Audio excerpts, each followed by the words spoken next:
Welcome back, everyone.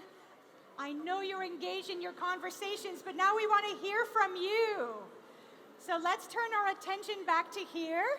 Nice selfie. See, people are even making friends. This is fabulous. Excellent. All right, so lots of questions were raised. Hello. I love it. I love it. So now we have two microphones that are going to be going around. We would love to hear your thoughts. We would love to hear what you discussed and then perhaps some of the solutions. Because what we're really interested in knowing is what did we not address? What were those questions that you had that we did not discuss? What are those elephants in the room that we were missing? We're only 3 people, and here we have a collective intelligence of so many more. So what did we miss? What are those questions? So we have 2 people on the side that have microphones. So who's going to be that first volunteer that's going to share what you discussed in your groups? I suggest we give it to them because they're still talking. So, I got one here. Canadians. you got one here? Oh, perfect. Canadians Yes. always come first. Hi, I'm Alice from Destination Toronto. And my friend here, I just met Volker Bowman with DSV Solutions from Germany. And his company handles transportation logistics for exhibits. And he has some really great ideas that I think everyone should share when it comes to transportation of goods to a center and back. And the first one he said is reuse of goods for the next exhibit. So he tried to work, or his company tried to work with the exhibitors to reuse some of these goods for the next exhibit so you're not building with new material. They try to build with keep some of the materials and reuse it for the next show. Minimize transport. They organize cross transport, not having to return goods back to the warehouse. So if an exhibitor is moving from this show to the next one, they will help organize it so they're not taking things back, store it, and take it to the next show floor. Consolidation. Collect consignment from multiple exhibitors in the same area so you're not driving back and forth and deliver at the same time on the same day. Also, reuse packaging materials where possible for the return of goods. Great. Thank you so much for sharing. My question back to you is who organizes all that? As a transport company, who talks to the different organizers of these events? Who does the connection? It's me. So that's the reason why I'm here. Now I'm talking to the organizers, to the venues, to destinations, to think over how to deliver the logistics part of their events, which is really having a big impact of sustainability. And it's worth to think about it, how to organize it, because pollution, transportation by air, sea, road is a really big issue, and there's a huge potential to reduce transportations, to reduce pollutions with an evidence, obviously. Yeah. Cheers. Thank you for sharing. Cost saving. It's also cost saving. Exactly. So Absolutely. if you can reuse a booth multiple times, it's a great cost saving to the exhibitor. And when legislation will force us to have circular booths, Yeah. that's coming. Who else would like to share? Over there.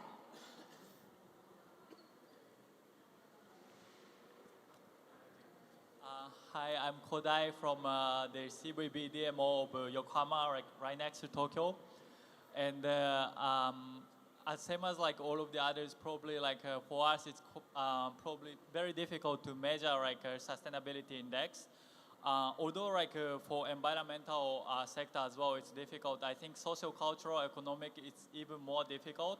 And as CVB, we are trying to introduce the subsidy of sustainability to the event organizers since their awareness is still low, and without subsidy, they for them it's why should we work on it?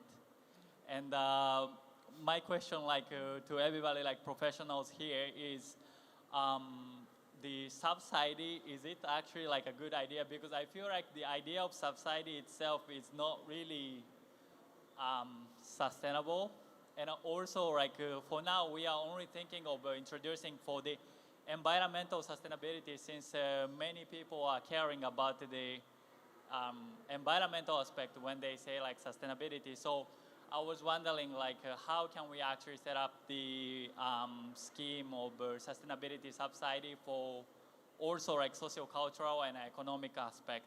Yeah. Thank you. Anybody want to respond or offer another piece of discussion that you've had in your groups? Right here. Oh, I've got one here.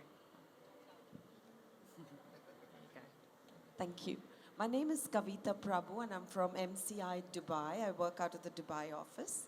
I had a suggestion for destinations. So when you sponsor an event or you support an event, why don't you make it mandatory to measure the event?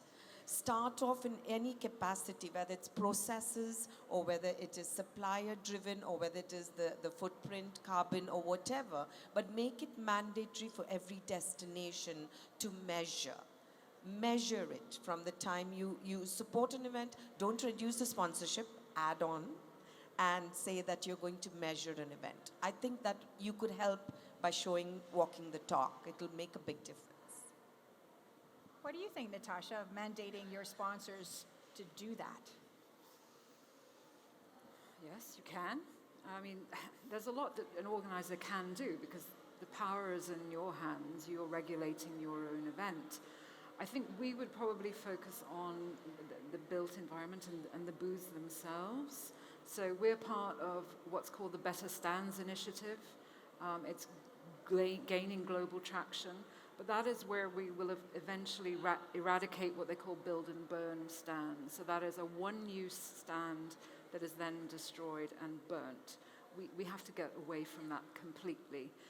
Most exhibitors are on board with that. I will give a shout out to Singapore because at IMEX America, literally 10 days ago, they made a pledge to have, I think, a completely circular stand that they are going to reuse. And we will see more of that because the destinations that can and will and push further and farther will lead everybody toward a better future for us all. But I think that's what you're looking to do is make the maximum impact in your sphere of influence. Thank you. Hello, my name is Rakesh. I'm a professor of business at Sohar University, Oman. It's a very good debate and very good insights that are being shared by our honorable speakers. So I have just, to share something that we have been doing. So main issue is here how to measure, the initiative, awareness, knowledge, and attitude towards all these types of sustainability issues. So we try to develop a conceptual framework for measuring household food awareness in Oman. So we developed we need to look at sustainability issue from a broad perspective, right from the production, then to supply chain, and then to consumption side. So production and supply chain side we are highlighting here. And consumption side also I was discussing with one of the speakers here. So mainly we found in that, if we have some sort of baseline measurement for these sustainability issues, so we can do some longitudinal measurement and see the progress. I think on the production side, government is very rigid and everywhere, legislations are there and somehow these things are coming into scope. But on the supply chain and consumption side, we have not developed measurement constructs. So we did one for household food waste awareness in Oman, and we found that knowledge, attitude, behavior, three things are very key, and they are intertwined. So if knowledge is there and attitude is positive towards that, so we can drive in behavior. And we found that the knowledge, attitude side, people are high on those. And when it comes to behavior, everyone is taking a back seat because it has, commitment of resources or convenience and other things are involved there. And so in our conceptual framework, we try to study knowledge, attitude, behavior, pride in, waste reduction or this thing, and last, behavioral intention. So we try to understand this. So if we develop enough knowledge, we develop positive attitude, and then we can propel their behavior towards that side and it is linked with pride if we, give awards to those or recognize those organizations or those stakeholders who are doing well. So it may lead to better behavioral intention. So that's what I would like to share. Thank you very much for your listening.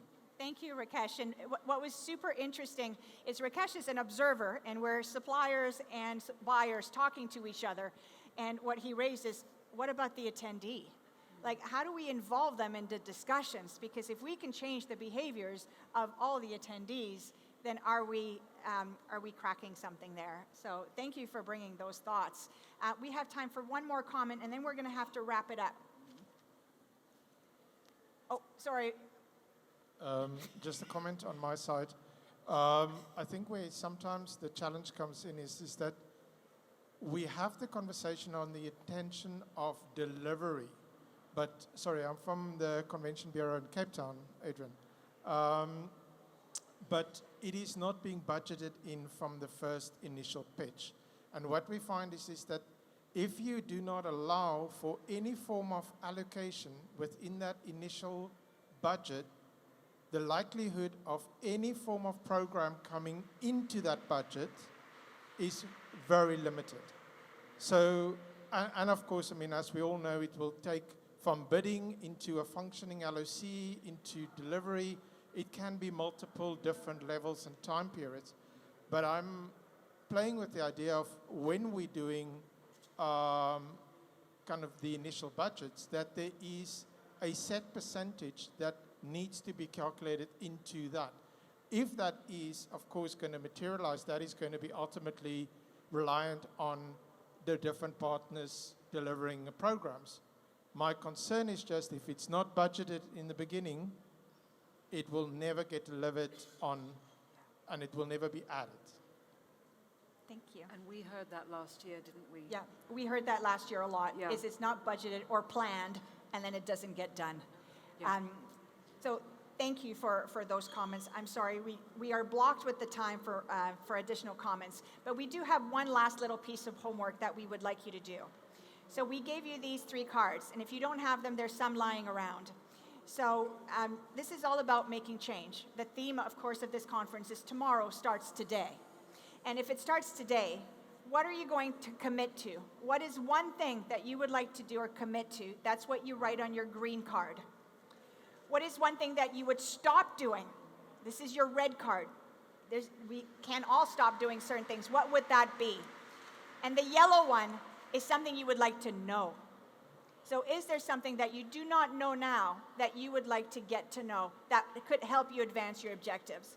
If you can take a few minutes to write that down and leave them behind for us, that would be fantastic.